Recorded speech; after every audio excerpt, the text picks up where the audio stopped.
Assalamualaikum warahmatullahi wabarakatuh. Perkenalkan, nama saya Anissa Ramani Fatihah. Dan saya Rahma Salsabila. Di sini kami berdua ingin memaparkan materi mengenai media pembelajaran dan Perbedaan model pembelajaran, problem-based learning, dan project-based learning. ini saya akan menjelaskan tentang media pembelajaran. Selanjutnya, apa itu media pembelajaran? Kata media berasal dari bahasa Latin, bentuk jamak dari kata medium, yang secara harfiah berarti perantara atau pengantar. Selanjutnya, di sini ada pengertian media pembelajaran. Menurut Wirattemojo dan Sasono Harjo dalam Junaidi 2019, menyatakan bahwa penggunaan media pembelajaran pada tahap orientasi pengajaran akan sangat membantu keefektifan proses pembelajaran dan penyampaian pesan dan isi pelajaran pada saat itu. Sedangkan menurut Zaini 2017, menyatakan bahwa media pembelajaran merupakan seorang peserta didik yang memerlukan perantara atau biasa disebut dengan media pembelajaran, di mana dengan adanya media pembelajaran ini, guru dapat mengalihkan perhatian siswa agar tidak cepat bosan dan jenuh dalam proses belajar mengajar. Dapat disimpulkan bahwa media pembelajaran ini sangat penting untuk meningkatkan keefektifan proses pembelajaran dan membantu guru menjaga perhatian siswa agar tidak cepat bosan dan jenuh selama pembelajaran. Selanjutnya, ada manfaat media pembelajaran. Yang pertama, media pembelajaran dapat memperjelas penyajian pesan dan informasi. Yang kedua, media pembelajaran dapat meningkatkan dan mengarahkan perhatian anak. Yang ketiga, media pembelajaran dapat mengatasi keterbatasan indera, ruang, dan waktu. Yang keempat, media pembelajaran dapat memberikan kesamaan pengalaman kepada siswa tentang peristiwa di lingkungan mereka. Selanjutnya, tujuan media pembelajaran. Yang pertama, meningkatkan keterlibatan siswa. Yang kedua, meningkatkan pemahaman konsep. Yang ketiga, meningkatkan daya ingat. Yang dimana siswa akan membantu membangkitkan daya pikir peserta didik tersebut. Yang keempat, mendorong pembelajaran kolaboratif. Dalam pembelajaran kolaboratif ini, siswa dapat membentuk sebuah tim atau proyek yang melibatkan kelompok. Seperti itu. Selanjutnya, ada jenis-jenis media pembelajaran, yaitu ada 3 jenis. Yang pertama, media audio, media visual, dan media audiovisual. Yang pertama, ada media audio. Media audio ini merupakan media yang menyampaikan pesan dengan media suara. Media audio ini berkaitan dengan indera pendengaran. Contohnya itu seperti radio. Radio merupakan media visual yang berupa benda atau alat yang dapat dipergunakan atau memfasilitasi proses pembelajaran mengajar dan diterapkan dengan menggunakan indera pendengaran. Yang kedua, tape recorder. Tape recorder ini merupakan alat yang dipergunakan untuk merekam suara atau materi pembelajaran sehingga dalam penyampaian seorang guru dapat memutarnya kembali. Yang ketiga ada laboratorium bahasa. Laboratorium bahasa ini merupakan media audio yang berfungsi untuk menunjang proses belajar mengajar dan menerapkannya menggunakan indera penglihatan. Dan media ini biasanya digunakan untuk menyampaikan materi pembelajaran seperti mendengarkan percakapan bahasa asing. Selanjutnya ada media audio. Selanjutnya ada media visual. Media visual ini merupakan media yang dinikmati oleh indera penglihatan. Contohnya yaitu poster, grafik, dan peta konsep. Selanjutnya ada media audiovisual. Media audiovisual ini merupakan media yang gabungan antara unsur audio dan visual secara bersamaan. Media audiovisual ini dapat dibagi menjadi 2, yaitu media audiovisual diam. Ini adalah media yang menampilkan suara atau gambar. Yang kedua, contohnya itu seperti foto slide atau PPT yang dikombinasikan dengan suara. Yang kedua ada media audio visual gerak, yaitu, media yang menampilkan unsur suara dan gambar yang bergerak. Contohnya itu seperti film. Film yang digunakan sebagai alat audiovisual untuk pembelajaran, penjelasan, atau penyuluhan. Yang kedua ada video.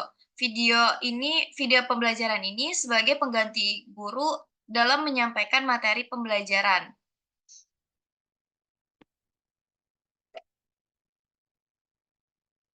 Dan selanjutnya akan dijelaskan oleh teman saya tentang model pembelajaran problem based learning dan project based learning. Model pembelajaran problem based learning. Next. Ada pengertian. Menurut Yuvian dan Astuti 2020, model pembelajaran PBL menekankan pembelajaran kolaboratif dengan menghadapkan siswa pada masalah nyata. Serta model ini merupakan salah satu pendekatan inovatif untuk menciptakan kondisi belajar yang aktif. Sedangkan menurut Amin 2021, model pembelajaran problem-based learning atau PBL adalah serangkaian kegiatan pembelajaran yang berfokus pada berbagai permasalahan yang harus diselidiki dan diselesaikan oleh peserta didik secara ilmiah. Berdasarkan kedua pendapat tersebut, dapat disimpulkan bahwa model pembelajaran problem-based learning atau PBL merupakan model pembelajaran yang berbasis masalah. Dalam model ini, pelaksanaannya ini menghadapkan peserta didik kepada masalah agar diselesaikan secara ilmiah berdasarkan pengetahuan dan pemahaman mereka. Pembelajaran ini merupakan pembelajaran yang berpusat kepada peserta didik, sehingga peserta didik ini akan aktif dalam proses pembelajarannya, dan guru sebagai fasilitator. Next.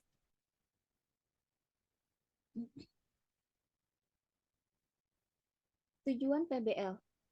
Yang pertama, meningkatkan keterampilan berpikir kritis. Kedua, melatih peserta didik dalam menyelesaikan suatu permasalahan secara sistematis.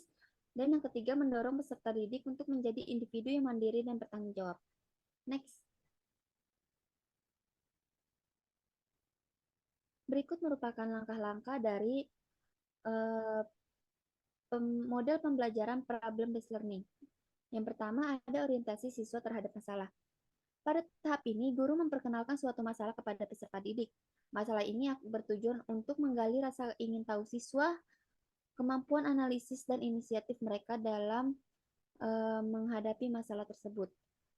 Siswa juga akan diajak untuk berpikir kritis dalam memahami berbagai istilah dan konsep yang terkait dengan masalah yang akan diselesaikan.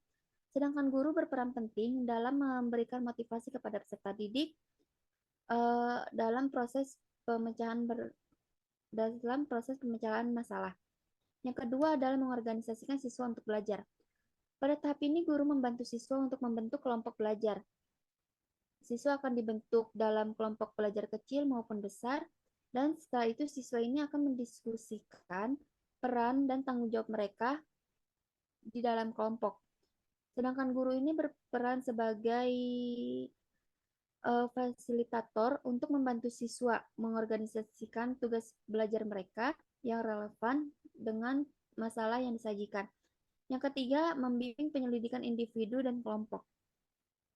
Pada tahap ini, guru mendorong siswa untuk mengumpulkan informasi terkait dengan materi yang akan dijadikan masalah dan untuk menganalisis data serta mengembangkan solusinya. Yang keempat, mengembangkan dan menyajikan hasil karya. Pada tahap ini, siswa menyusun laporan, presentasi, dan produk lainnya yang menunjukkan hasil belajar mereka. Siswa ini akan mempresentasikan hasil belajar mereka kepada guru dan teman-teman di kelasnya. Yang selanjutnya ada menganalisis dan mengevaluasi proses pemecahan masalah. Pada tahap akhir ini, siswa akan diajak guru untuk mengevaluasi hasil penyelidikan tersebut melalui diskusi kelas. Selain itu juga guru akan memberikan refleksi kepada siswa mengenai pengalaman belajar mengenai materi tersebut.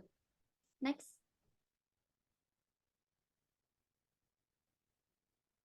Selanjutnya ada model pembelajaran project-based learning. Next. Pengertian dari PBL menurut Fatur Rahman merupakan model pembelajaran yang menggunakan proyek atau kegiatan sebagai sarana pembelajaran untuk mencapai ke kompetensi sikap, pengetahuan, dan keterampilan yang akan menjadi tujuan pembelajaran peserta didik. Sedangkan menurut Isriani Hardini dan Dewi Puspitasari 2012, PJBL ini merupakan model pembelajaran yang memberikan kesempatan kepada guru untuk mengelola pembelajaran di kelas dengan melibatkan proyek. Dengan demikian, menurut kedua pendapat tersebut dapat disimpulkan bahwa PBL ini merupakan model pembelajaran yang berbasis proyek dan menghasilkan suatu produk. Next. Berikut merupakan tujuan PJBL. Yang pertama, meningkatkan kemampuan siswa dalam pemecahan masalah proyek. Selanjutnya, memperoleh pengetahuan dan keterampilan baru dalam pembelajaran. Yang ketiga, membuat siswa lebih aktif dalam memecahkan masalah proyek yang kompleks dengan hasil berupa produk nyata. Yang keempat, mengembangkan dan meningkatkan keterampilan siswa dalam mengelola alat dan bahan untuk menyelesaikan tugas dan proyek. Yang keempat, untuk meningkatkan kolaborasi antar siswa, khususnya pada kegiatan yang bersifat kelompok. Next, perbedaan model PBL dan PJBL. Next.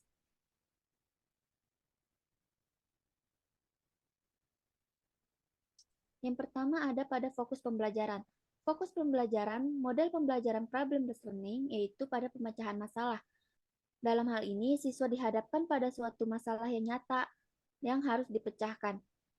Proses pembelajaran ini dimulai dengan masalah dan siswa mencari pengetahuan yang diperlukan untuk menyelesaikan masalah tersebut. Sedangkan dalam PJBL, fokus utamanya adalah pada penciptaan produk dan hasilnya ini dan siswa ini perlu menghasilkan proyek ini melalui perencanaan yang matang, penelitian dan pembahasan mengenai produk tersebut. Dan hasil akhirnya itu akan menjadi suatu produk.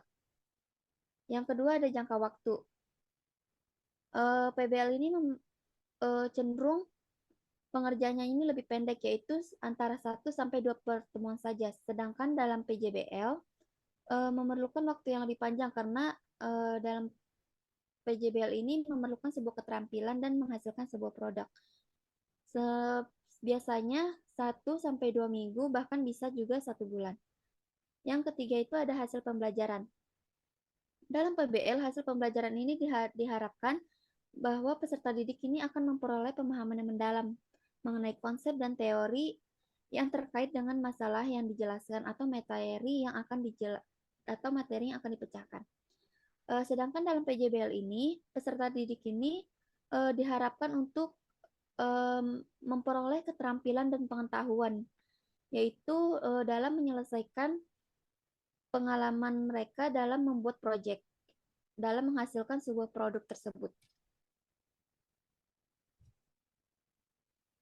Next. Sekian penjelasan dari kelompok kami mengenai media pembelajaran dan model pembelajaran problem-based learning dan project-based learning. Terima kasih sebelumnya. Mohon maaf apabila ada kesalahan. Wassalamualaikum Wassalamualaikum warahmatullahi wabarakatuh. warahmatullahi wabarakatuh.